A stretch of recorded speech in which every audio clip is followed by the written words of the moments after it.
Aray, sakit. Ay, kuha-kuha. Ang dami nakuha, oh.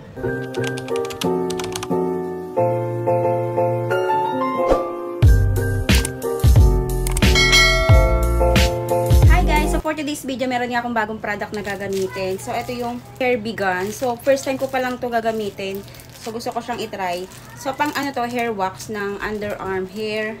And then, ang maganda rito, no need to heat na nga daw to. Kaya gusto ko siyang itry. Kasi yung ginagamit ko dati, kailangan ko pa initin, lusawin, saka ko siya bago magamit. So ito, instant na siya.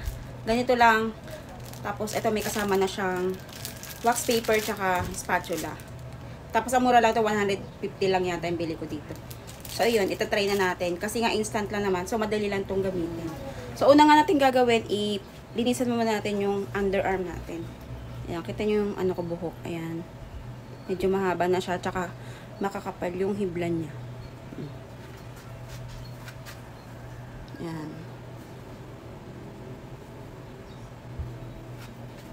Tapos, patiyuin lang muna natin ng konti. Kapag na-dry na, ayan o, di ba malinis na siya, lagyan natin siya ng powder. Ayan, powder. Para mas kumapit yung hair.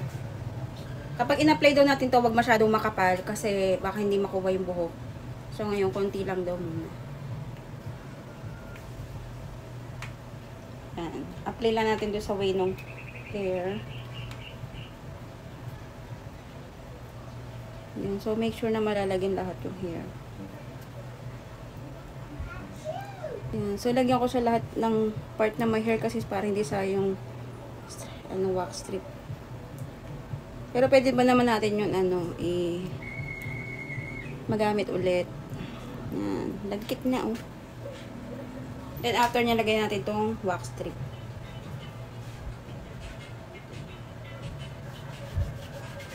Tingnan natin kung maganda tong gamitin. First time ko lang tong gagamitin eh.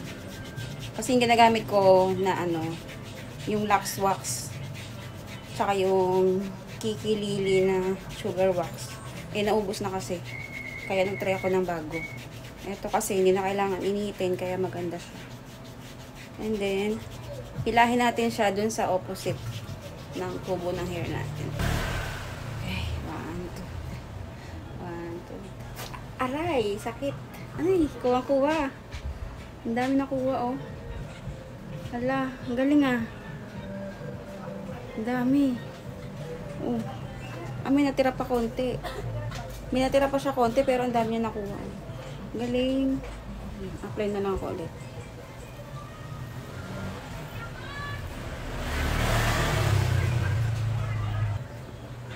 Umiti ko na lang yung part na to, sayang kasi.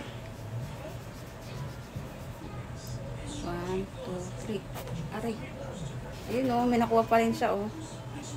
Oh. Ito yung kanina, tapos ito yung natira. Galing ah. Ayan oh, tanggal na. Pero meron pa mga pailan-ilan. Balikan ko mamaya.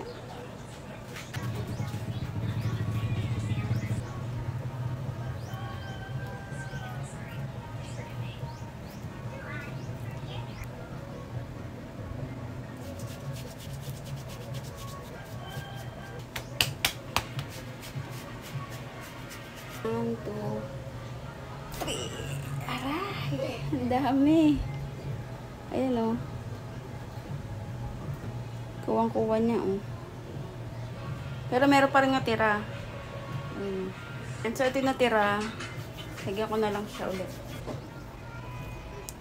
Ayun na kumakit.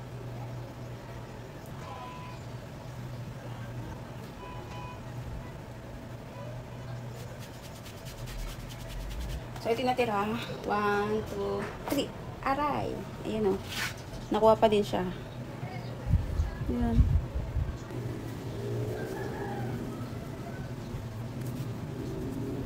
So yung mga natirang pailan-ilan lang naman, itsatsaniin na lang natin.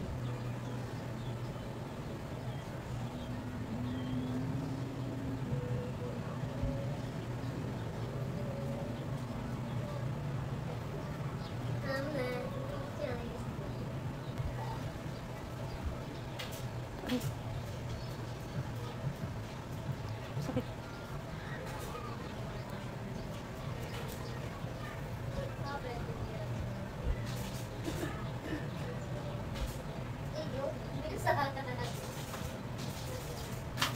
Ayan, so yung mga natira, pwede na matanggalin na lang ng tiyanik.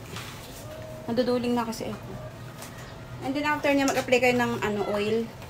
Sunflower oil. So ito kasi meron ako ngayon itong Himalayan pink salt.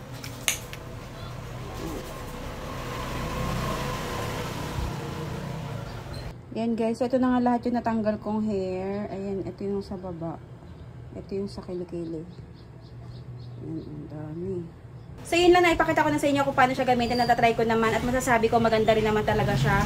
Kasi hindi mo na kailangan siyang initin pa. So ito lang, instant lang i-apply mo lang, tanggal na. So in fairness, nagandahan talaga ako sa kanya. So yun lang for today's video. Kung nagustuhan yung video na to, don't forget to like, subscribe, and click the notification bell for you to be updated on my next video. Babush!